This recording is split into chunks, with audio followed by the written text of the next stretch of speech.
सिद्धार्थ अगले ही पल शनाया के साथ अपनी कार लेकर निकल गया, लेकिन उसके मन में कहीं ना कहीं शक का बीज पैदा हो चुका था। वहीं दूसरी तरफ सिद्धार्थ को सबक सिखाकर गौतम मन ही मन बहुत अच्छा फील कर रहा था।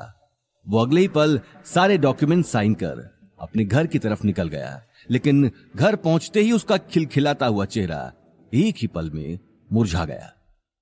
हॉल के सोफे पर अवनी की दादी गायत्री देवी बैठी थी। गायत्री देवी ने अपने गले में सोने की एक बड़ी माला पहनी हुई थी और हाथों में कई सारी अलग अलग तरह की अंगूठियां, लेकिन उनकी चढ़ी हुई नाक को देखकर यह साफ मालूम चल रहा था कि अनिल के छोटे से घर में आकर उन्हें अच्छा नहीं लग रहा था। अनिल जब से अग्रवाल मेंशन से अलग हुआ था, तब से गायत्री देवी ने अनिल के घर पर कदम नहीं रखा था। आज अचानक उन्हें सोफे पर बैठा देख गौतम के मन में ढेर सारे सवाल चलने लगे। वो अगले ही पल गायत्री देवी के पैर छूने के लिए आगे आ गया। गौतम को देखते ही गायत्री देवी ने अपना मुंह घुमा लिया, क्योंकि गौतम उन्हें फूटी आंख भी पसंद नहीं था। एक अजीब सी खामोशी हॉल में छाई हुई थी। अनिल और अवनी एक दूसरे को देख रहे थे। उसी वक्त गीता ने चाय का कप गायत्री देवी के सामने रख दिया। ये लीजिए मासा चाय। गायत्री देवी बिना कप को हाथ में लिए उसे सूंघने लगी। कप को सूंघते ही उसने अपनी नाक चढ़ा ली और गुस्से में गीता को देखने लगी। इतनी पतली चाय, लगता है सारी मलाई खुद ही चट कर जाती हो। चाय पतली और तुम मोटी होती जा रही हो। डस्टबिन में फेंक दो इसे। ये बात सुनते ही गीता ने अपना सर नीचे कर लिया। जैसे गीता गौतम को ताने कसने का एक भी मौका नहीं छोड़ती, वैसे ही गायत्री देवी गीता को जलील करती है। सुनो तुम सब, मैं यहाँ बस शनाया की शादी का कार्ड देने आई हूँ। शनाया का होने वाला ससुराल हैसियत में हमसे बहुत बड़ा है और बहुत पैसे वाला है। वैसे तो मैं चाहती नहीं थी कि तुम लोग शादी में आओ, लेकिन पार्टी में आने वाले लोग इस बात को लेकर तमाशा खड़ा कर देंगे, क्योंकि तुम लोगों ने समाज में हमारा नाम जो बहुत रोशन कर रखा है। ये बात कहते हुए गायत्री देवी घूरकर अवनी और गौतम को देखने लगी। उसकी आंखों में गुस्सा भरा हुआ था। इसलिए शादी में आ जाना, पर खाली हाथ नहीं, महंगा गिफ्ट ही लेकर आना। पार्टी में बड़े बड़े लोग आने वाले हैं, उनके सामने 500,000 वाला बुके लेकर मत आ जाना। अनिल का भाई सौरभ शनाया की शादी में 35 लाख की कार गिफ्ट कर रहा है। अब इतनी महंगी कार देने की तो तुम्हारी औकात है नहीं, तो कम से कम 5 लाख का नेकलेस ही ले आना। ये बात सुनते ही अवनी के पैरों तले जमीन खिसक गई, क्योंकि परिवार की सेविंग्स का सारा पैसा उसने गौतम के दोस्त को दे दिया था। लेकिन दादी साहब, 5 लाख तो बहुत ज्यादा है। हम लोग इतना महंगा गिफ्ट नहीं दे पाएंगे।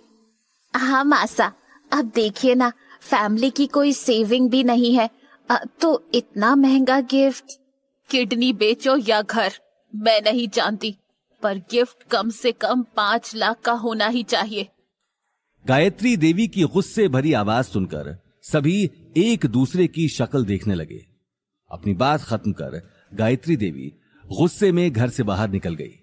हॉल में एक अजीब सी टेंशन का माहौल छा चुका था। वाह, बताओ, 5 लाख तो ऐसे कह गई जैसे 5 रुपए हो। शनाया की शादी को लेकर तो हर बात में इतना सोच रहे हैं। अवनी की शादी में इन लोगों को क्या हो गया था? अवनी की शादी में जितने भी लोग आए थे, मैंने एक एक के लिफाफे देखे हैं। किसी ने 500 के ऊपर लिफाफे में नहीं डाले। फोकट में इतना सारा माल खाकर निकल गए, और आज शनाया की शादी में 5 लाख का गिफ्ट, 35 लाख की गाड़ी। भगवान ही जाने ये कैसी लीला चल रही है। हाँ, लेकिन गीता, अब माँ ने कहा है तो देना पड़ेगा ना। क्या देना पड़ेगा? तुम्हारा दिमाग ठिकाने पर है कि सोते वक्त तकिए के नीचे रख दिया था?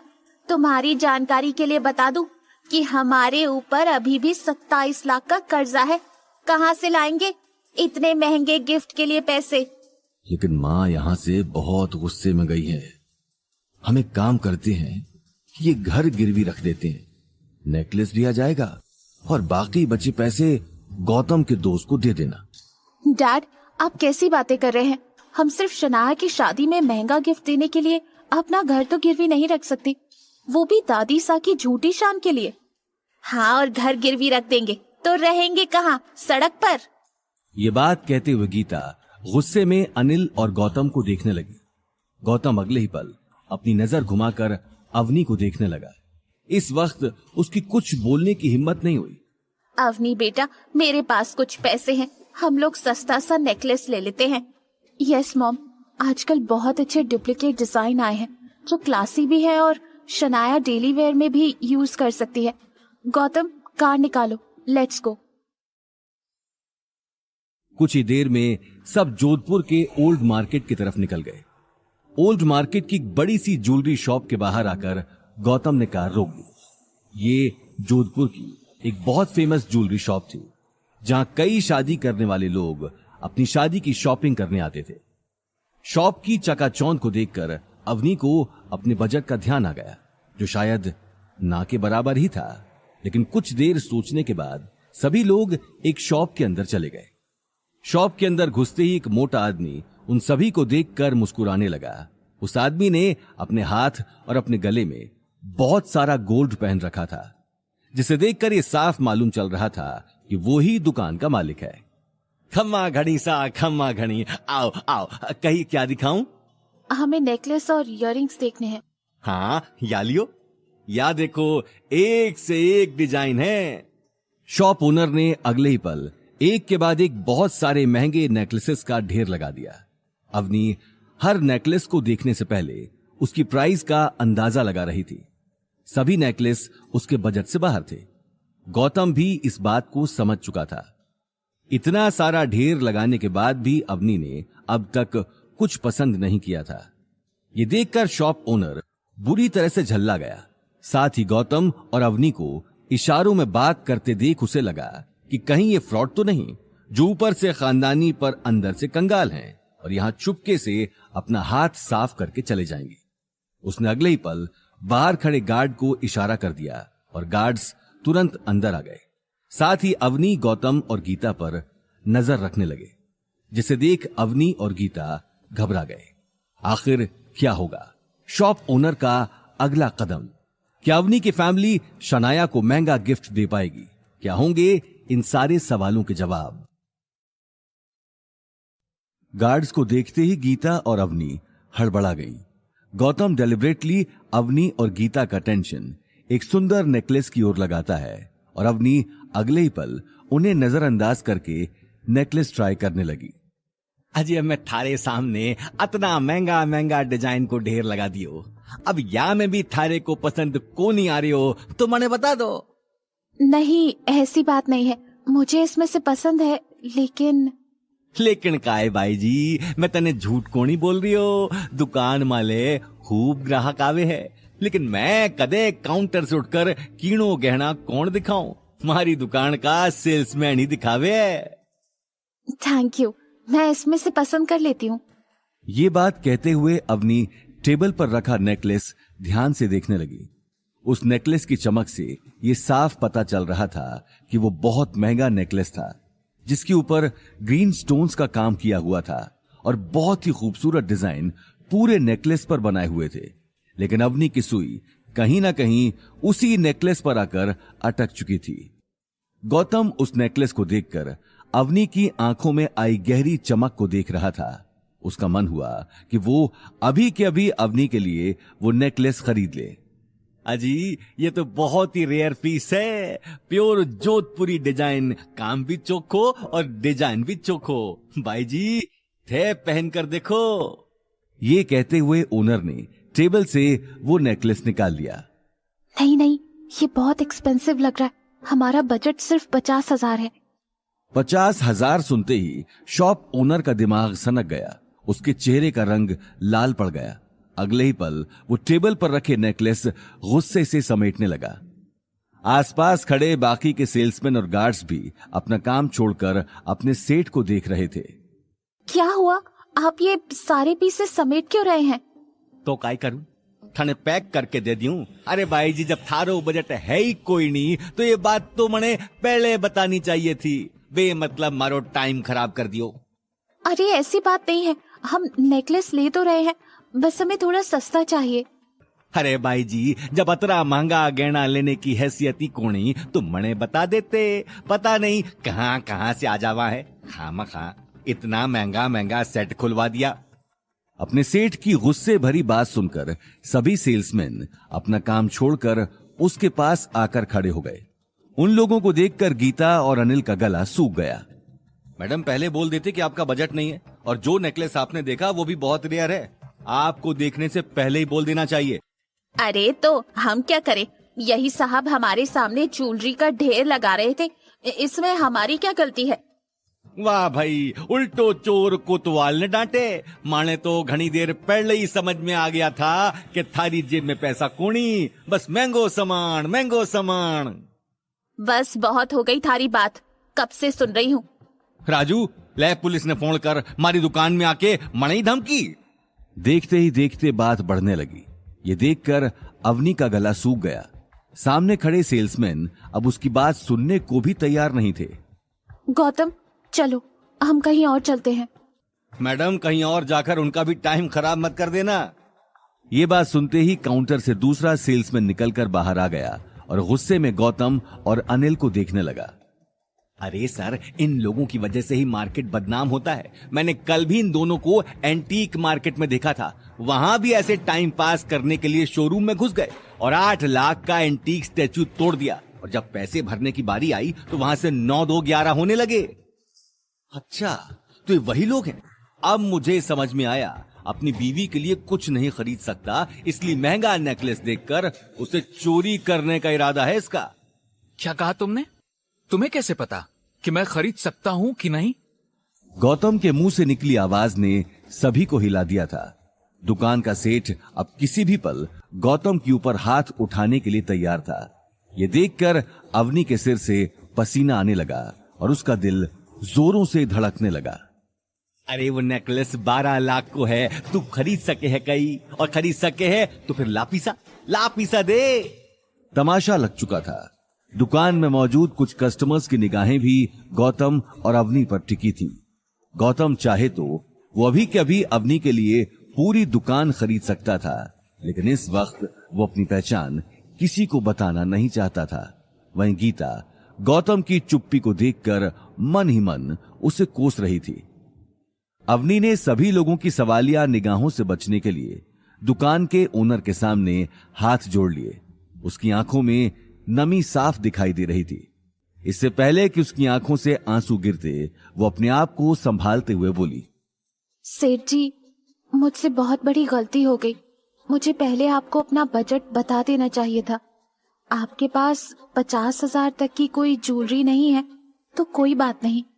भाई जी, या बात कोनी, हमारे पास तो हर तरह का गहना से, लेकिन थे बताओगे वो हिसाब से ही तुम्हें पतो चलेगो। ये बात कहते हुए शॉप ओनर गुस्से भरी नजरों से गौतम को देखने लगा। उसने अगले ही पल पास में खड़े सेल्समैन को ज्वेलरी दिखाने का इशारा कर दिया।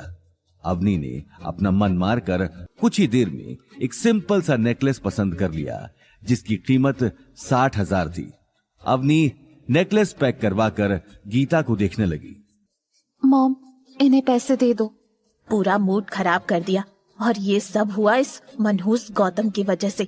सीना फुलाकर इतनी बड़ी शॉप पर ले आया, जैसे कि इसकी जेब में पैसा भरा हो। गीता ने बड़बड़ाते हुए गौतम से अपना पर्स छीन लिया, जो गौतम ने पकड़ा हुआ था। गीता ने तुरंत अपने पर्स से पैसे निकालकर कैश काउंटर में जमा करवा दिए और गौतम को गुस्से में देखते हुए शॉप से बाहर निकल गई। अनिल और अवनी भी उसके पीछे नेकलेस का बैग लेकर बाहर निकल गए, लेकिन गौतम अभी तक वहीं खड़ा शॉप ओनर को गुस्से में देख रहा था। क्या हो गया भाया, गई थारी बींदड़ी। जब जेब में पैसा ना होवे ना तो आदमी ने हवा में ना उड़नो चाहिए। ये बात सुनते ही गौतम गेट से बाहर निकल गया, लेकिन उसके गुस्से का गुबार अभी तक खत्म नहीं हुआ था। बाहर पहुंचते ही उसने देखा अवनी कार के बाहर उसका वेट कर रही थी। अवनी, तुम लोग घर जाओ, मैं थोड़ी देर में आता हूँ। ये बात सुनते ही कार में बैठी गीता के कान खड़े हो गए और वो कार से उतर गई। अभी और क्या बाकी रह गया है करने को? अंदर इतनी बेइज्जती करवाने के बाद भी तेरा पेट नहीं भरा। तू ही हमें इतनी महंगी शॉप पर लेकर आया था, अब पता नहीं इसके बाद क्या नया। आप गलत समझ रही हैं मम्मी जी। मैं यहाँ से सब्जियां खरीदने जा रहा हूँ। डिनर के लिए घर में कुछ नहीं है। अरे जाने दो गीता, मार्केट जाए या कहीं और जाए, हमें क्या मतलब। कम से कम थोड़ी देर तो हमें इसकी मनहूस शक्ल नहीं देखनी पड़ेगी। ये बात सुनते ही गीता कार में वापस बैठ गई। अवनी के दिमाग में अब तक नेकलेस की बात चल रही थी। वो भी बिना कुछ कहे कार में बैठ गई और एक झटके में वो तीनों घर की तरफ निकल गए। गौतम वहीं खड़ा उन्हें जाते हुए देखता रहा। अपनी आंखों से अवनी की कार ओझल होते ही उसने अपनी शर्ट की बाहें चढ़ा ली और दोबारा उसी ज्वेलरी शॉप पर चला गया। शॉप में अब भीड़ बढ़ चुकी थी। ओनर के साथ साथ सभी सेल्समैन कस्टमर्स को अटेंड करने में लगे हुए थे। उसी वक्त शॉप ओनर के सबसे पालतू सेल्समैन की नजर गौतम पर चली गई और वो काउंटर से निकलकर गौतम के सामने खड़ा हो गया। सर, अभी शॉप पर बहुत सारे कस्टमर्स हैं, इसलिए प्लीज यहां से चले जाइए।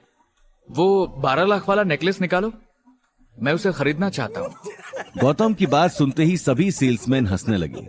ओनर भी अपनी हंसी पर कंट्रोल नहीं कर पा रहा था। कहीं नेकलेस भाया दिमाग बाहर छोड़ आयो कहीं। सेठ जी, लगता है अचानक इसके अंदर का मर्द जाग गया है। सभी गौतम को देखकर तरह तरह के ताने बरसाने लगे, लेकिन गौतम खामोश खड़ा अपने सामने खड़े सेल्समैन की आंखों में देख रहा था। अगर तुम्हारी हंसी ठिठोली हो गई हो तो काम की बात करें।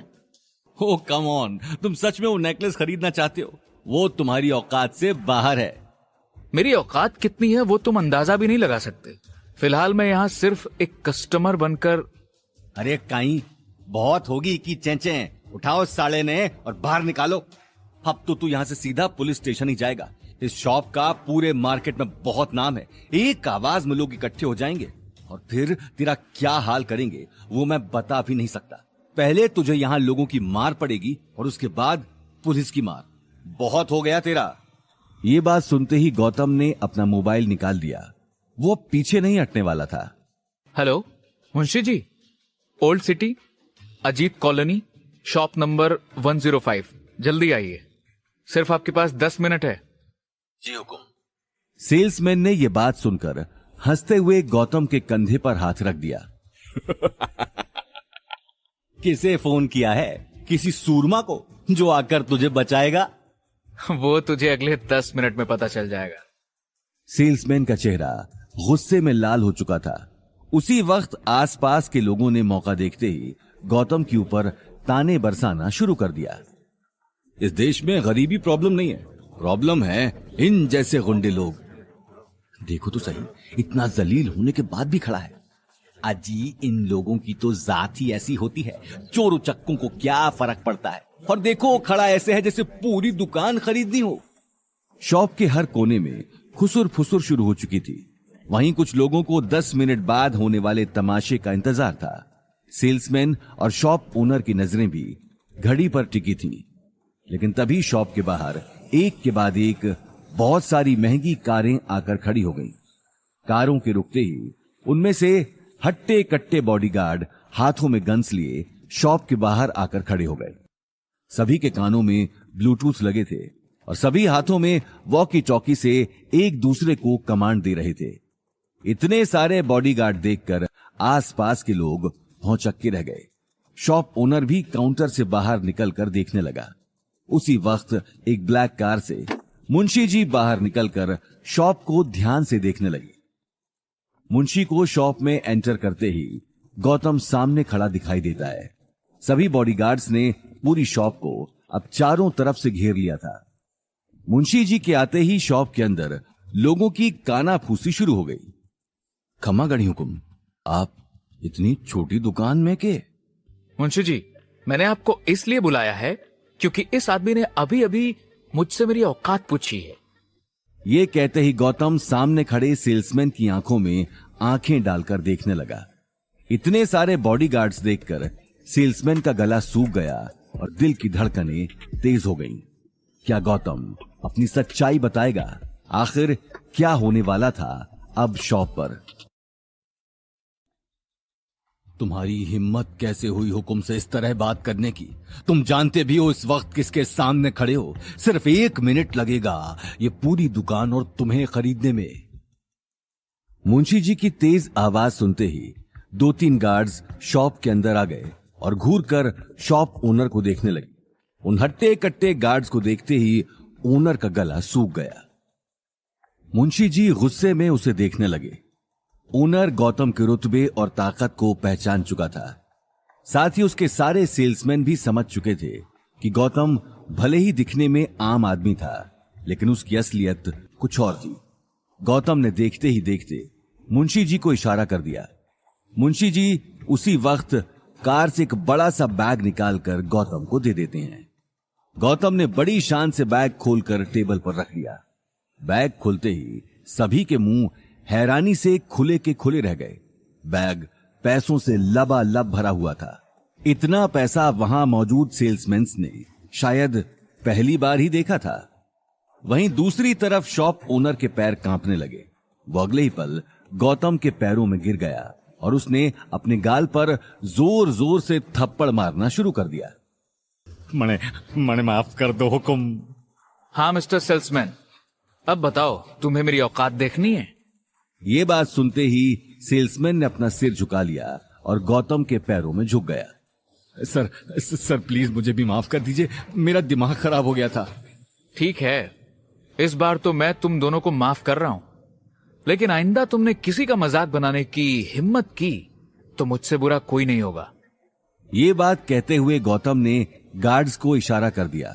गार्ड ने अगले ही पल उन दोनों को गौतम के पैरों से उठाकर काउंटर के पास खड़ा कर दिया। थोड़ी देर पहले जो लोग गौतम का मजाक बना रहे थे, अब उनकी नजरों में गौतम के लिए एक अलग ही तरह की इज्जत थी। अब वो नेकलेस निकालो जो मेरी वाइफ ने पसंद किया था। Yes sir. उस नेकलेस को देखते ही गौतम मंद मंद मुस्कुराने लगा। देखते ही देखते उसने शॉप से बहुत सारे महंगे गहने खरीद लिए। ये देखकर शॉप ओनर का सिर चकराने लगा। गौतम सारी ज्वेलरी खरीदकर शॉप के बाहर आ गया और कार के पास आकर खड़ा हो गया। मुंशी जी, इन सारे जेवरों को अच्छे से पैक करवा देना और साथ ही कुछ महंगे गिफ्ट्स भी ले लेना। कल अवनी की कजिन की शादी है। आप ये सारे गिफ्ट मेरी तरफ से उसके परिवार को दे देना। मैं नहीं चाहता हूं कि मेरे होते हुए अवनी का सिर किसी के सामने झुके। और हां, ये नेकलेस अलग से मुझे कल पार्टी में दे देना। मैं अवनी को खुद अपने हाथों से देना चाहता हूं। जैसा आप कहो हुकुम, पर छोटा मुंह बड़ी बात। आपसे पूछना चाहूं, आप खुद अवनी को नेकलेस क्यों नहीं देते? आप अपना सच क्यों नहीं बता देते? नहीं मुंशी जी, अभी सही टाइम नहीं है। अवनी को मैं अपना सच बताऊंगा जरूर, मगर वक्त आने पे। जी हुकुम, वैसे भी अच्छा ही है। अगर आपके ससुराल वाले जान गए कि आप रंजौर के राठौर हो, तो वो अवनी से आपका तलाक कभी नहीं होने देंगे। गौतम कुछ कहता नहीं है, पर उसकी आंखों से साफ पता चल जाता है कि वो मुंशी जी की बातों से खुश नहीं है। मुंशी जी भी समझ नहीं पा रहे थे कि आखिर गौतम के दिमाग में क्या चल रहा है। क्या वो फूलों का आसान रास्ता छोड़कर कांटों की रास्ते पे चल रहा है? मुंशी जी कार में बैठकर चले जाते हैं और गौतम मार्केट में सब्जियां लेने के लिए जाता है। सब्जियां लेकर घर जाने पर उसके चेहरे पर जो खुशी छाई थी, वो खुशी घर पहुंचते ही गायब हो गई। घर में एक अलग ही तरह की बहस छिड़ी हुई थी और गीता को सिर्फ गौतम का इंतजार था। गौतम के घर में आते ही गीता सोफे से खड़ी होकर तालियां बजाने लगी। आइए आइए महाराज, आपने आने में इतना समय लगा दिया। हमें लगा सब्जी लेने कहीं दूसरे देश ही निकल गए हैं। नहीं मॉम, ऐसी बात नहीं है। वो दरअसल। Shut up. आज एक बार फिर तेरी वजह से मेरी बेटी को सबके सामने सिर झुकाना पड़ा। पता नहीं भगवान किस जन्म का बदला ले रहा है। अवनी, तू अभी के अभी इस आदमी को तलाक दे दे। मॉम प्लीज, अब आप फिर मत शुरू हो जाना। वैसे भी आज गौतम की कोई गलती नहीं थी। मैं रोज रोज तलाक की बात सुनकर परेशान हो गई हूँ। तो और क्या करूँ? ये आदमी जब जब आंखों के सामने आता है तब तक मेरा दम घुटने लगता है। हे भगवान, अब तू ही इस लड़की को समझा। इसने तो अपनी माँ की सुनना ही छोड़ दिया। अरे आज एक से एक लड़के इसके लिए लाइन लगाकर खड़े हैं, लेकिन ये है कि अपनी माँ को रोते हुए देखकर अवनी उसके पास बैठ गई। लेकिन गीता का रोना और ड्रामा करना कोई नई बात नहीं थी। वो इसी तरह हर दूसरे दिन अवनी को इमोशनल ब्लैकमेल किया करती थी। गौतम तुम जाओ और कुछ खाने को बना दो, मैं मॉम को देखती हूँ। खाना ढंग से बनाना और सिंक में एक भी झूठा बर्तन नहीं होना चाहिए। जी मॉम। गौतम अगले ही पल किचन में चला गया, लेकिन गीता का गुस्सा अभी तक चढ़ा हुआ था। साथ ही उसकी आंखों में आंसू भी थे। मॉम बस हो गया। बेटा, तू मेरी बात क्यों नहीं समझती? अभी देर नहीं हुई है, बाद में पछताएगी। इसीलिए आज के आज इसे तलाक दे दे। मॉम आप मुझे लाख समझा लीजिए, लेकिन मैं गौतम को डिवोर्स नहीं देने वाली। ये बात कहते हुए अवनी अपने कमरे में चली गई। कुछ ही देर में गौतम ने सैंडविच बना दिया और अवनी को देने के लिए कमरे में चला गया। वहीं अवनी ने आज डिवोर्स के लिए मना तो कर दिया था, लेकिन उसके दिमाग में अभी तक ज्वेलरी शॉप में हुई बेइज्जती की बात चल रही थी। गौतम ने कमरे में आते ही सैंडविच की प्लेट टेबल पर रख दी और अवनी को देखने लगा। अवनी, कल के गिफ्ट के बारे में ज्यादा मत सोचो, मैं देखता हूँ अगर कुछ हो पाया तो। क्या हो पाया? अब तुम्हें कुछ करने की जरूरत नहीं है। ये मैट्रेस उठाओ और नीचे सो जाओ। अवनी की आवाज में गिफ्ट ना खरीद पाने का गुस्सा साफ दिख रहा था, लेकिन वो इस बात से बेखबर थी कि गौतम ने गायत्री देवी को देने के लिए बहुत सारे गिफ्ट खरीद लिए थे, जिसे देखकर अवनी कल शॉक होने वाली थी। अगली सुबह सभी लोग तैयार होकर अग्रवाल हाउस जाने के लिए निकल गए। अवनी ने एक शानदार ब्लू रंग की ड्रेस पहनी थी, जो उसकी सुंदरता पर 4 चांद लगा रही थी। यही वजह थी कि गौतम कार चलाते हुए बार बार मिरर से उसे देख रहा था। कुछ ही देर में गौतम ने अग्रवाल हाउस के बाहर कार खड़ी कर दी। गीता और अनिल कार से बाहर आकर आसपास की चकाचौंध देखने लगे। कई सारी महंगी गाड़ियों और घर में हुई सजावट को देखकर ये साफ पता चल रहा था कि आज पार्टी में अग्रवाल फैमिली के सभी लोग आए हुए थे। ये देखते ही अनिल को डर लगने लगा और वो अपने हाथ में पकड़ा 50,000 का नेकलेस देखने लगे। देखते ही देखते सभी लोग अग्रवाल हाउस के अंदर चले गए। उन सभी के पार्टी में आते ही पार्टी में मौजूद लोग उन्हें घूर कर देखने लगे। कुछ लोग गौतम को देखकर हंसी ठिठोली कर रहे थे, तो कुछ लोगों ने उसे देखते ही अपना मुंह घुमा लिया। गीता और अनिल गायत्री देवी से मिलने के लिए उसके कमरे में चले गए, क्योंकि गायत्री देवी के कमरे में दहेज का सारा सामान रखा गया था। उन दोनों के जाते ही अवनी भी गौतम से अलग होकर बाथरूम चली गई, क्योंकि पार्टी में मौजूद लोग अभी तक गौतम को देखकर ही बातें बना रहे थे।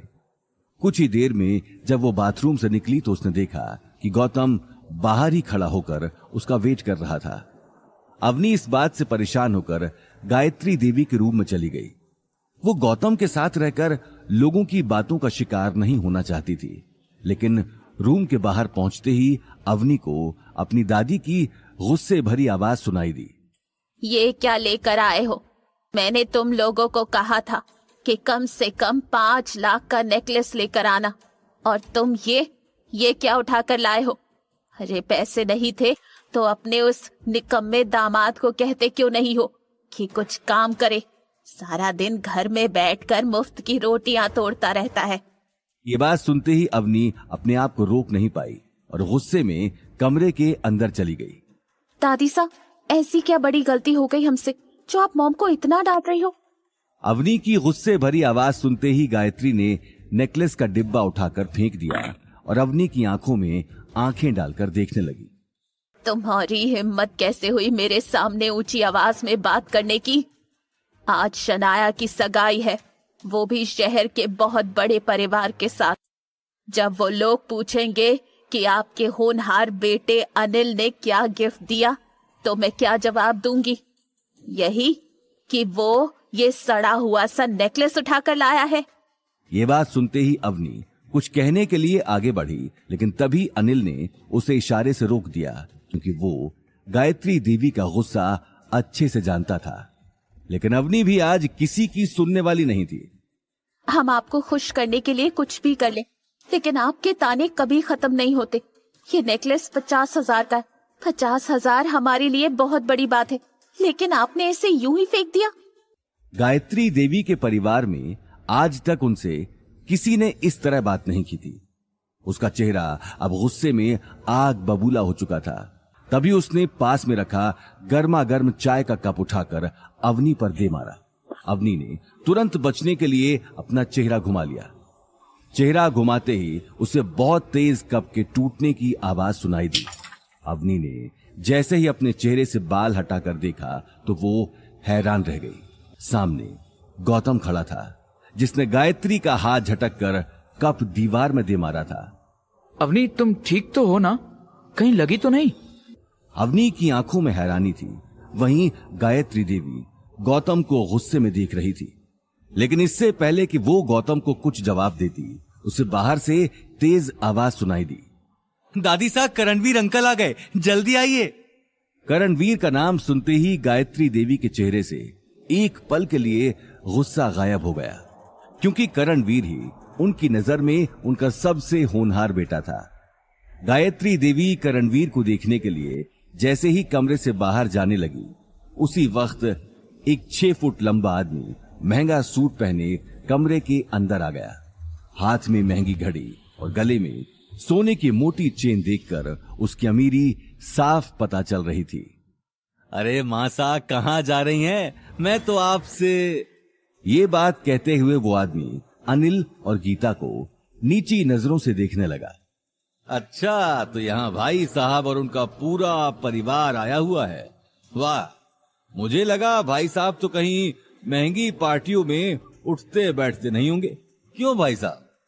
पूछो मत करणवीर बेटा, ये अनिल आज हमारे घर की नाक कटाने का सोच कर आया है। ये देख, कैसा सड़ा हुआ सा 50-60 हजार का नेकलेस उठाकर लाया है। ये कहते हुए गायत्री देवी ने जमीन पर पड़े हुए नेकलेस की तरफ इशारा कर दिया। क्या ये 50,000 का नेकलेस? कम से कम खुद की नहीं तो शनाया की ही इज्जत का ख्याल कर लिया होता, जो कल पराए घर में जा रही है। आपको पता है इस बात के लिए उसे कैसे कैसे ताने। चाचा जी, आपके परिवार के पास पैसा है, इसीलिए आप महंगी गाड़ी गिफ्ट कर सकते हैं। और वैसे भी ये पैसा दादाजी का है, आपने नहीं कमाया। पापा को जब अग्रवाल हाउस से अलग किया था, तब दादी ने उन्हें जायदाद में से कुछ नहीं दिया। ये बात तो आपको याद होगी। क्या कहा तुमने? तेरा मतलब मैंने जायदाद का पैसा दबा रखा है क्योंकि मैं अपने बेटों में फर्क करती हूँ? हाँ, आप फर्क करती हैं। और अगर आपको मेरी बात पर शक है तो खुद देख लीजिए, जो हिस्सा डैड को मिलना चाहिए उस पर दूसरे ऐश कर रहे हैं।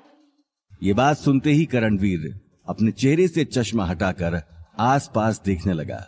अनिल और गीता अब तक खामोशी खड़े थे। माँ साहब, छोड़िए इन सारी बातों को। आज इतना खुशी का दिन है और अब कहाँ इन फालतू लोगों, मेरा मतलब है अब फालतू की बातों में पड़ रही। आप मेरे साथ आइए, मैं कार लेकर आया हूँ। मैंने शनाया को भी नीचे बुला लिया है।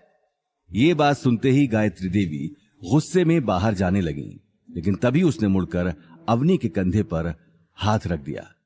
अभी ये बात खत्म नहीं हुई है, इसका जवाब मैं तुम्हें दूंगी, और कैसे दूंगी ये तुम देखती जाओ। गायत्री देवी ये बोलकर कमरे से बाहर निकल गईं। आखिर क्या होगा गायत्री देवी का अगला कदम? क्या होगा जब मुंशी जी पार्टी में दस्तक देंगे? अवनी अपनी ही दादी का ये रूप देखकर अंदर ही अंदर टूट चुकी थी। वो किसी से बिना कुछ कहे कमरे से बाहर निकल गई। गौतम भी उसके पीछे बाहर आ गया। वहीं दूसरी तरफ कार आने की बात सुनते ही शनाया के चेहरे पर खुशी की लहर दौड़ गई और वो दौड़ते हुए कार देखने आ गई। कैसी लगी कार शनाया बेटी? शनाया ने खुश होते हुए जवाब दिया, वाओ चाचू, इट्स अमेजिंग। ये तो बहुत महंगी होगी। इस बात का जवाब देने से पहले ही करणवीर अवनी और गौतम को आते हुए देखने लगा। उन्हें देखते ही उसने अपनी छाती चौड़ी कर ली। हाँ, महंगी तो है, लेकिन तेरी शादी में क्या महंगा और क्या सस्ता। बस 2 करोड़ की है और ये कंपनी का रेयर स्पोर्ट्स कलेक्शन है। तेरे इस चाचा ने खास तुझे देने के लिए बुक की थी। 2 करोड़ सुनते ही सभी के मुंह खुले के खुले रह गए। शनाया भी कार को घूम घूम कर देखने लगी। उसके सामने चमचमाती ब्लैक रंग की कार खड़ी थी, जो उसने पहले कभी जोधपुर की सड़कों पर चलते हुए नहीं देखी थी। शनाया खुशी से फूली नहीं समा रही थी, लेकिन वहीं दूसरी तरफ गौतम 2 करोड़ सुनकर सोच में पड़ गया। हालांकि करणवीर के पास पैसा तो था, लेकिन 2 करोड़ कार में खर्च कर देना, ये बात उसके गले से नहीं उतर रही थी। ये तो सच में रेयर कलेक्शन है। ऐसी तो इंडिया में 3 ही कारें हैं, जिसमें से एक कार तो डैड ने 5 साल पहले मुझे गिफ्ट दी थी। ये मॉडल तो वही है जो मैं चलाया करता था, लेकिन मुझे इस कार में गड़बड़ी क्यों लग रही है? इसका पीछे का हिस्सा बिल्कुल अलग है, आगे का हिस्सा बिल्कुल अलग, और कई सारे पार्ट्स इस कार से मैच भी नहीं हो रहे हैं। ऐसा क्यों लग रहा है जैसे ये असेंबल्ड कार है? ये बात दिमाग में आते ही गौतम आगे आकर कार को हाथ लगाने लगा, लेकिन तभी उसे पीछे से करणवीर की गुस्से भरी आवाज सुनाई दी। रुको, अपना मनहूस हाथ कार में लगाने की हिम्मत भी मत करना। तुम्हारी औकात नहीं है कि तुम 2 करोड़ की कार को हाथ भी लगाओ। शनाया भी गुस्से में बोली, हाँ चाचू ने बिल्कुल ठीक कहा, आइंदा कार के आसपास भी मंडराते हुए दिखे तो मुझसे बुरा कोई नहीं होगा। शनाया की आंखों में कल की हुई बेइज्जती का गुस्सा साफ दिखाई दे रहा था, जो अभी तक ठंडा नहीं हुआ था। इसलिए आज वो गौतम पर ताने बरसाने का मौका छोड़ना नहीं चाहती थी। वहीं गौतम भी अब पीछे हटने वाला नहीं था। ठीक है, तुम कहती हो तो मैं इसे टच नहीं करता। वैसे बस मैं देख रहा था कि ये कार सच में 2 करोड़ की है या फिर तुम्हारे चाचा तुमसे झूठ बोल रहे हैं। क्या मतलब मैं झूठ बोल रहा हूं? जितनी मनहूस तेरी शक्ल है, उतनी ही मनहूस तेरी बातें। मैं तुम लोगों की तरह नहीं हूं, जो इतनी बड़ी पार्टी में 50-60 हजार का बेकार सा नेकलेस ले आऊं। ये बात कहते हुए करणवीर की आंखें अनिल और गीता पर चली गई। करणवीर अपने भाई अनिल को फूटी आंख पसंद नहीं था, इसलिए अनिल को जलील करने का वो कोई मौका नहीं छोड़ता था। और अब तो अवनी की शादी के बाद उसे गौतम नाम का हथियार मिल चुका था। गौतम, तुम चुप नहीं बैठोगे क्या? तुमने क्या सोच रखा है कि हमेशा हमें बेइज्जती करवाना है? मॉम, मैं झूठ नहीं बोल रहा। ये कार 2 करोड़ की हो ही नहीं सकती, क्योंकि इस कार के बहुत सारे पार्ट्स नकली हैं। ये रेयर कलेक्शन है, तो फिर मार्केट पे इतनी जल्दी इसके पार्ट्स कैसे आ सकते हैं? आप खुद देख लीजिए, इसकी प्राइस 20 लाख से ज्यादा नहीं है। ये बात सुनते ही करणवीर गुस्से में आगे आ गया और गौतम की आंखों में आंखें डालकर देखने लगा। वहीं गायत्री देवी अब तक खामोश खड़ी थी। एक के बाद एक इतनी सारी बातें होने के बाद उनके अंदर गुस्से का लावा बन चुका था, जो अब किसी भी वक्त फटने वाला था। तुम लोगों की औकात सिर्फ बातें बनाने की है। ऐसी कार तो तुम सपने में भी नहीं खरीद सकते, इसलिए दूसरों पर उंगली उठा रहे हो। आसपास खड़े लोगों को भी गौतम की बात पर यकीन नहीं हो रहा था। इसकी यही वजह थी कि गौतम को सभी निठल्ला ही समझते थे और वो सिर्फ करणवीर की कामयाबी पर उंगली उठा रहा था। लेकिन गौतम ये बात बर्दाश्त नहीं कर पा रहा था। मुझसे उलझने की कोशिश मत करना बच्चे, मैं तुम्हें कहां भेजूंगा ये तुम सोच भी नहीं सकते। करणवीर की धमकी सुनकर गौतम खामोश होकर पीछे हट गया। उसी वक्त गायत्री देवी ने आगे आकर कहा, शनाया बेटा, छोड़ो, इस फालतू आदमी की बातों पर ध्यान मत दो। इससे तो वैसे भी कुछ काम नहीं है। तुम जाओ गाड़ी चला कर देखो, आखिर तुम्हारे चाचा इतने प्यार से लेकर आए हैं। ये बात सुनते ही शनाया कार के अंदर जाकर बैठ गई। वो आज से पहले 2 करोड़ की स्पोर्ट्स कार में नहीं बैठी थी। देखते ही देखते उसने कार का एक्सेलरेटर दबा दिया और एक झटके में वहां से निकल गई।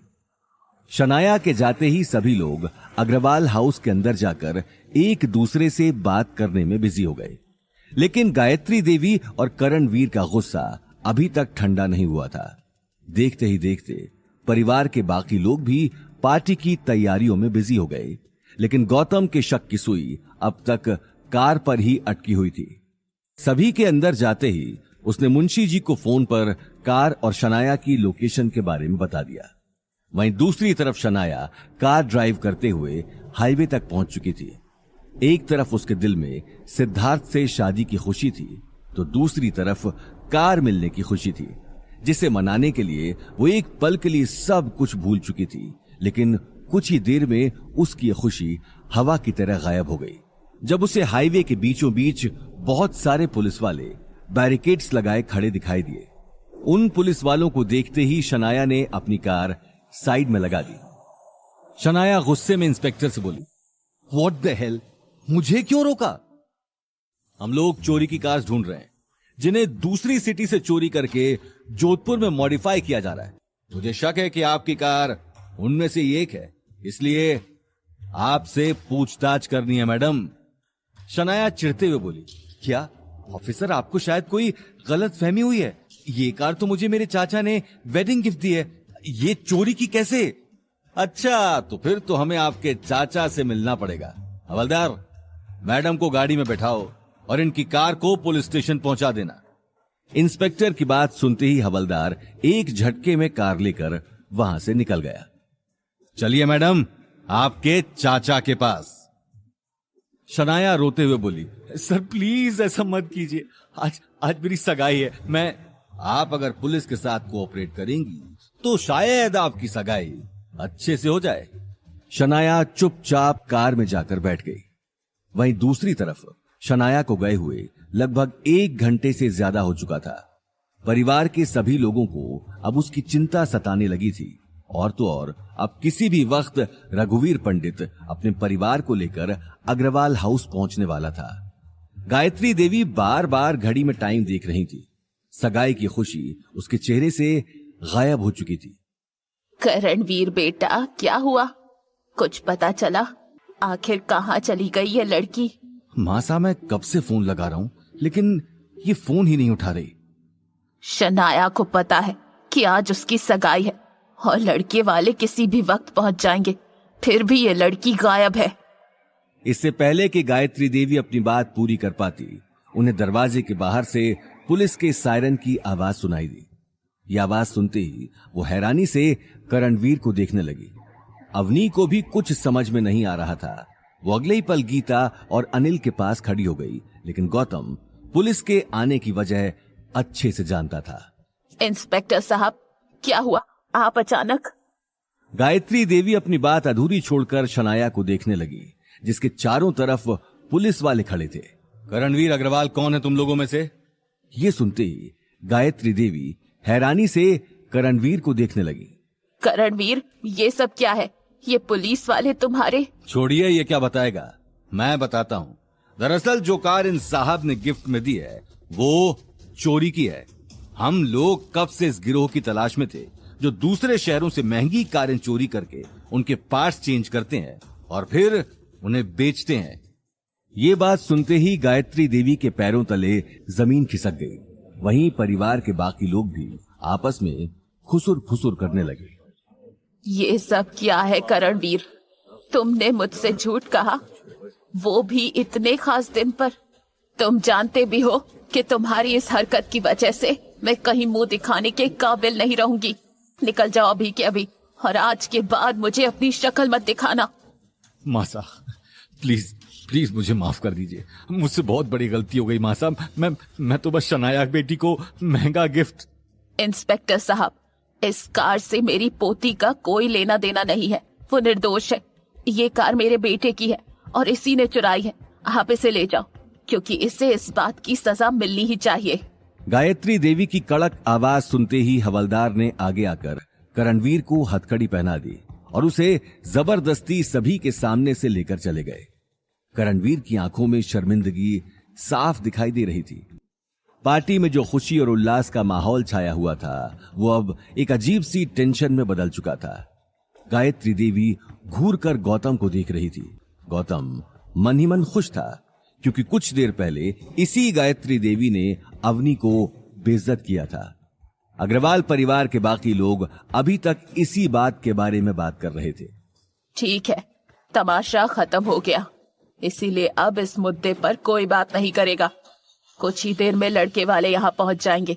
उनके आने से पहले सब लोग मेरी बात को अच्छे से अपने अंदर डाल लो।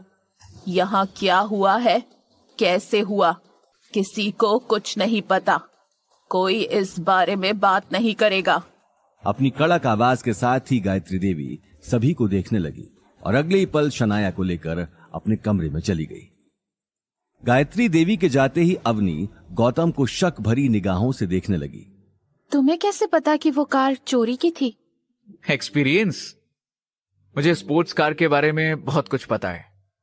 मैं उस कार को पहली नजर में ही देखकर समझ गया था, क्योंकि इसके बहुत सारे पार्ट्स नकली थे। मुझे नहीं पता था कि तुम स्पोर्ट्स कार्स के बारे में इतना कुछ जानते हो। अवनी की बात सुनते ही गौतम के दिल में खुशी की लहर दौड़ गई। देखते ही देखते सभी ने कार की बात को अपने दिमाग से निकाल दिया था। कुछ ही देर में वो पल आ गया जिसका सभी को इंतजार था। रघुवीर पंडित अपने बेटे और अपने परिवार को लेकर अग्रवाल हाउस पहुंच चुका था। अग्रवाल हाउस के बाहर एक के बाद एक बहुत सारी महंगी कारें देखकर सभी की आंखें फटी की फटी रह गईं। अगले ही पल नौकरों ने कार में से बहुत सारी महंगी ज्वेलरी, ब्रांडेड बैग्स, ब्रांडेड कपड़े, सैंडल्स और तरह तरह की चीजों का ढेर लगा दिया। इन सभी चीजों को देखकर रघुवीर पंडित की अमीरी का साफ तौर पर पता लग रहा था। गायत्री देवी इन सारी चीजों को देखकर कार की बात को भूलकर समधियों की खातिरदारी में लग गई। वहीं शनाया अपने अमीर पति को देखकर अवनी को बेइज्जत करने का मौका ढूंढने लगी। शनाया अवनी को फिर छेड़ते हुए बोली, अवनी, सिद्धार्थ मेरे लिए बहुत महंगे महंगे पर्स लेकर आया है जो शायद तुमने कभी देखे भी नहीं होंगे। तुम चाहो तो उनमें से एक पर्स रख सकती हो। वैसे भी क्या मालूम तुम्हारा फटीचर पति तुम्हें कभी दिला पाएगा या नहीं। थैंक यू सो मच, लेकिन तुम्हारा ये प्यार मुझे बचपन से ही नहीं बचा, तो अब क्या बचेगा। तुम्हारा बैग तुम ही को मुबारक, मुझे इसकी कोई जरूरत नहीं है। और हाँ, जब इंसान अंदर से ही खोखला हो तो महंगी चीजों की चमक भी उसके खोखलेपन को ढक नहीं सकती। I hope you understand. ये बात कहते हुए अवनी मंद मंद मुस्कुराने लगी और अगले ही पल वहां से निकल गई। शनाया का चेहरा गुस्से में लाल हो गया क्योंकि उसके सारे पैंतरे उल्टे पड़ रहे थे। वहीं दूसरी तरफ सिद्धार्थ शनाया के घर इतनी इज्जत पाकर मन ही मन बहुत खुश था, लेकिन गौतम को देखते ही उसके चेहरे की खुशी गायब हो गई और उसे अचानक ही मैरिड ग्रुप में हुई बात याद आ गई। कल तुम बहुत उछल रहे थे। क्या कहा था तुमने कि मैं मैरियट में जॉब के लिए आया हूं? सच सच बता, तू वहां क्या कर रहा था? ये बात कहते हुए सिद्धार्थ गौतम की आंखों में आंखें डालकर देखने लगा। सिद्धार्थ की बात सुनते ही गौतम अपने आसपास देखकर मुस्कुराने लगा। मैंने कल भी तुम्हें बताया था कि मैं मैरियट में जॉब के लिए आया था। शायद तुम्हारी याददाश्त थोड़ी वीक है।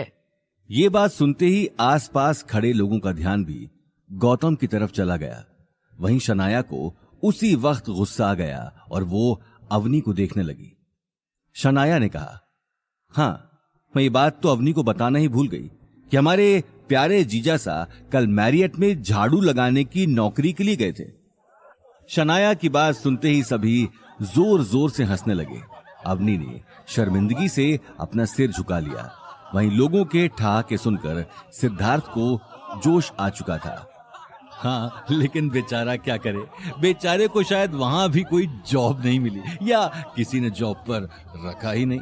लेकिन कोई बात नहीं, मेरा दिल बहुत बड़ा है। मैं अपने होटल में तुम्हें जॉब दूंगा। तुम चाहो तो कल से ज्वाइन कर सकते हो। टॉयलेट क्लीनर की जॉब है और मुझे लगता है कि तुमसे बेहतर ये जॉब कोई नहीं कर सकता। और तो और, मैं तुम्हें महीने की 15,000 सैलरी भी दूंगा। 15,000 तो तुमने एक साथ देखे भी नहीं होंगे मिस्टर गौतम। शनाया ने हंसते हुए कहा, सैलरी के साथ कमीशन भी तो होगा ना सिद्धार्थ? ऑफ कोर्स बेबी, मैं इसे खुद कमीशन दूंगा। जितना साफ टॉयलेट उतना ही ज्यादा कमीशन। लोग सिद्धार्थ और शनाया की हर बात पर जोर जोर से हंस रहे थे। सभी की नजर गौतम पर ही थी। वहीं गीता और अनिल उसे मन ही मन कोस रहे थे, लेकिन गौतम को अभी तक कोई फर्क नहीं पड़ रहा था। थैंक यू, लेकिन मुझे तुम्हारे होटल में जॉब करने में कोई इंटरेस्ट नहीं है। शनाया ने तुरंत कहा, साफ कहूं ना, तुम्हारे अंदर एबिलिटी नहीं है कोई काम करने की। किसने कहा मेरे अंदर एबिलिटी नहीं है? शनाया ने फिर हंसते हुए कहा, अच्छा जरा मुझे भी पता चले कि तुम्हारे अंदर क्या एबिलिटी है। एक बात अपने छोटे दिमाग में डाल लो, सिद्धार्थ के सामने तुम्हारी कोई औकात नहीं है। अरे छोड़ो ना शनाया, तुम भी किससे मुझे कंपेयर कर रही हो? ये बात कहकर सिद्धार्थ हंसते हुए गौतम के आसपास चक्कर लगाने लगा। वो अभी तक मैरियट में हुई बेइज्जती भूल नहीं पाया था। सिद्धार्थ पंडित, पैसे के दम पर इतना मत उछलो। कहीं ऐसा ना हो कि कल तुम्हारे पास ये दौलत भी ना रहे और फिर कोई इसी तरह तुम्हारा भी मजाक उड़ाए। भूलो मत कि अच्छा वक्त किसी का सगा नहीं होता। मेरे पास दौलत रहेगी या नहीं वो तो पता नहीं, लेकिन मुझे ये जरूर पता है कि तुम इस जन्म में कभी अमीर नहीं बन पाओगी, क्योंकि इससे पहले कि सिद्धार्थ अपनी बात पूरी करता उसे बहुत सारे लोग बाहर जाते हुए दिखाई दिए। अचानक पार्टी में एक अजीब सी खलबली मच गई। गायत्री देवी भी कुछ समझ नहीं पा रही थी। गेट के सामने महंगी महंगी कारों की आवाज सुनकर वो भी बाहर जाने लगी, लेकिन जैसे ही उसने बाहर जाने के लिए अपना कदम बढ़ाया उसे बहुत सारे गार्ड्स अंदर आते हुए दिखाई दिए। सभी के हाथ में महंगे महंगे गिफ्ट थे। एक ही झटके में सभी गार्ड्स ने हॉल में गिफ्ट्स का ढेर लगा दिया। जाहिर था ये गिफ्ट्स रघुवीर पंडित के लाए हुए गिफ्ट से 10 गुना ज्यादा थे। हॉल में एक बार फिर लोगों की खुसुर फुसुर शुरू हो चुकी थी। कुछ देर पहले जो लोग गौतम का मजाक बना रहे थे, अब वही लोग हॉल में रखे हुए गिफ्ट्स और गोल्ड और सिल्वर की ज्वेलरी के बारे में बात कर रहे थे। उसी वक्त लोगों के शोरगुल के बीच मुंशी जी बड़े ताव के साथ अग्रवाल हाउस के अंदर आ गए। उनके पीछे गन्स लिए 4 गार्ड्स देखकर गायत्री देवी हैरान रह गई।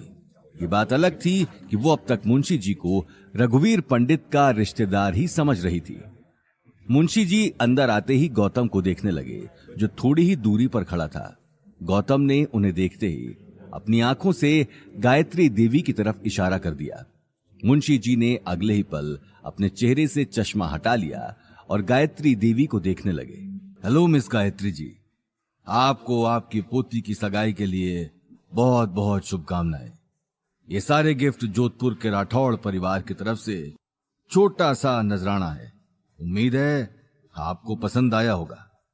हमारे हुक्म ने खास मुझे इस पार्टी में भेजा है।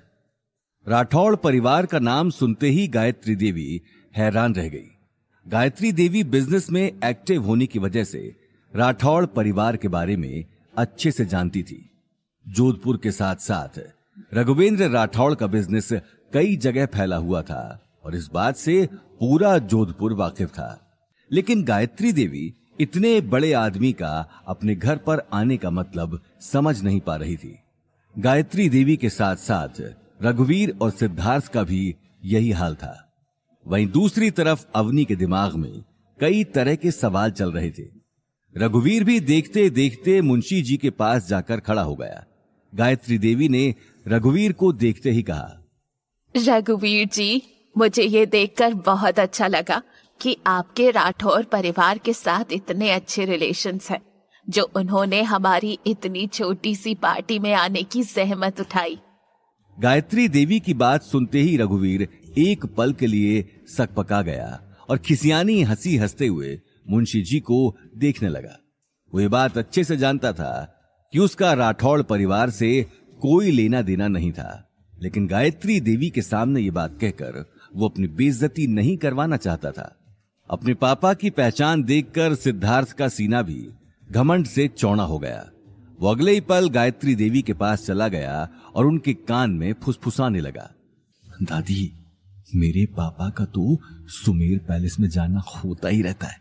वो अच्छे से जानते राठौड़ परिवार के सभी मेंबर्स को। ये बात सुनते ही गायत्री देवी की आंखों में गहरी चमक आ गई। अरे वाह, ये तो मेरे लिए बहुत बड़ी बात है।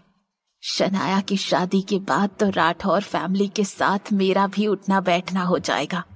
सिद्धार्थ अपनी बात कहकर हॉल में रखे महंगे महंगे गिफ्ट्स देखने लगा। उसे अभी तक अपनी आंखों और कानों पर यकीन नहीं हो रहा था कि उसके सामने जो हो रहा था वो सच था, लेकिन सच्चाई तो सिर्फ गौतम ही जानता था। सिद्धार्थ अगले ही पल गौतम की आंखों में आंखें डालकर देखने लगा।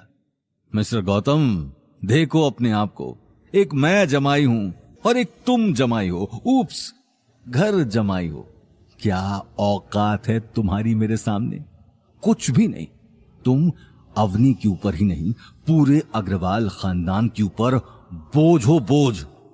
सिद्धार्थ के ताने सुनकर मुंशी जी का चेहरा गुस्से में लाल हो गया। वो अगले ही पल सिद्धार्थ को मुंह तोड़ जवाब देने के लिए आगे बढ़े, लेकिन गौतम ने उसी वक्त अपनी आंख के इशारे से उन्हें रोक दिया। वहीं दूसरी तरफ सिद्धार्थ की बात सुनकर सभी जोर जोर से हंस रहे थे। ये देखकर अवनी की आंखें नम हो गईं। उसकी नम आंखों को देखते ही गौतम बिना कुछ कहे वहां से निकल गया।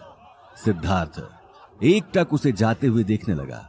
पार्टी में एक के बाद एक इतना सब कुछ होने के बाद गायत्री देवी ने सभी को मुस्कुराते हुए कहा, ओके, तो अब बहुत हो गई बातें। इन सारी बातों की वजह से पार्टी का मजा खराब क्यों करें हम लोग। आज मेरे लिए सबसे बड़ा दिन है, क्योंकि आज मेरी सबसे प्यारी पोती शनाया की सगाई सिद्धार्थ जैसे होनहार लड़के से होने जा रही है। मैं चाहती हूँ कि आप सभी लोग इस खुशी के पल को एंजॉय करें। गायत्री देवी की बात सुनते ही सभी मुस्कुराते हुए उन्हें देखने लगे। एक ही पल में पार्टी का माहौल नॉर्मल हो गया। सिद्धार्थ भी अपनी झूठी शान के साथ लोगों के साथ मिलने जुलने में लग गया। वहीं मुंशी जी की नजरों में अभी तक सिद्धार्थ के लिए गुस्सा भरा हुआ था। वो अगले ही पल गौतम को ढूंढने लगे। तभी उनके पास गौतम का कॉल आ गया। जी हुकुम। मुंशी जी, जो नेकलेस मैंने अवनी के लिए खरीदा था वो आप लाए हैं ना? जी हुकुम, लाया हूं। ठीक है, मैं पीछे वाले गेट के पास खड़ा हूँ, आप जल्दी आ जाइए और ध्यान रहे कि कोई देख ना ले। जी हुकुम, ये मुंशी अभी आया। गौतम से बात करके मुंशी का चेहरा खिलखिला उठा। नेकलेस अब तक उनके छोटे से बैग में ही था, जिसे वो हमेशा अपने साथ रखते थे।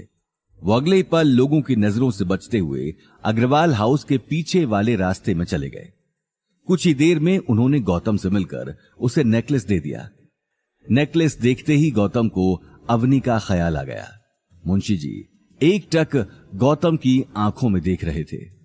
देखना, ये नेकलेस देखकर अवनी खुश हो जाएगी।